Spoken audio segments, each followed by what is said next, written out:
आजच्या जगाची सत्य परिस्थिती. 1. कोणी ढकलून देईपर्यंत कोणाची दारात उभे राहू नका.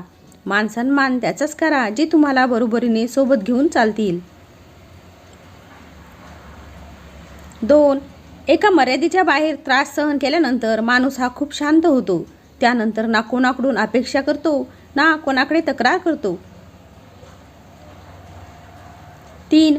खूप चटके सोसल्यावर कडकपणा येतो, मग तो चहा असो की आयुष्य असो. 4.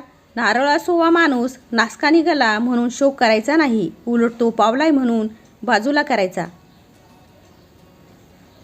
5. कट कारस्थान करणारी माणसं आपली जवळचीच असतात. हे कालही सत्य होतं आणि आजही तितकंच सत्य आहे. 6. समाधानी व्हायचं असेल तर जे आपल्या तत्वात बसत नाही त्या लोकांचा जास्त विचार करू नका, मग ते जवळचे असो किंवा दूरचे. 7. कोकिळा स्वतःचीच भाषा बोलते म्हणून ती मुक्त आहे, परंतु पोपट दुसऱ्याची भाषा बोलतो म्हणून तो पिंजऱ्यात गुलाम बनून राहतो. म्हणून स्वतःची भाषा, स्वतःचेच विचार आणि स्वतःवरच विश्वास ठेवा. 8. आयुष्य हा असा व्यापार आहे जिथे एक गोष्टीचा त्याग केल्याशिवाय दुसरी गोष्ट मिळत नाही. 9. समाधानी व्हायचं असेल तर जे आपल्या तत्वात बसत नाही त्या लोकांचा जास्त विचार करू नका, मग ते जवळचे असो किंवा दूरचे. 10.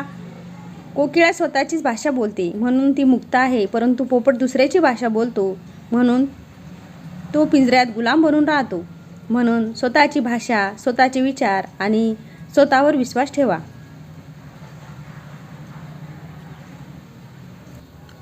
11. मनाचा गाभारा तृप्त असेल तर बुद्धीच्या अंतरंगातून उमटणारा प्रत्येक विचार हा दुसऱ्याच्या भल्यासाठीची प्रार्थना असते. 12.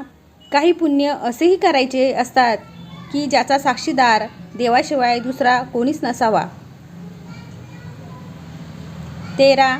स्वतःचं अस्तित्व प्रस्थापित करायला वरवर राहून चालत नाही, तर तळाशी जाऊन आव्हानांना भेटून शून्यातून विश्व निर्माण करावं लागते. 14. वेळेची पण एक वेगळीच खासियत आहे. हसणाऱ्याला कधी रडवेल आणि रडवणाऱ्याला कधी हसवेल सांगता येत नाही. 15. पैसा आला रे आला की काही लोक एवढे हुरळून जातात की आपल्या जवळच्या माणसांना तुच्छ लेखू लागतात. 16. लक्षात ठेवा, तुमची संपत्ती, तुमचा पैसा कुणाचा घर खर्च चालवत नाही.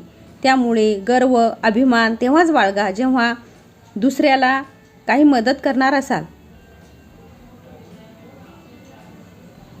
17. चला तर हसत राहा, आनंदी राहा. पुन्हा भेटूया सुंदर सुविचारांबरोबर जे आपले जीवन उत्साही करतील. व्हिडिओला लाईक, शेअर आणि चॅनलला सबस्क्राईब करायला विसरू नका. उद्याला पुन्हा भेटूया एका नवीन मोटिवेशनल व्हिडिओसह. धन्यवाद.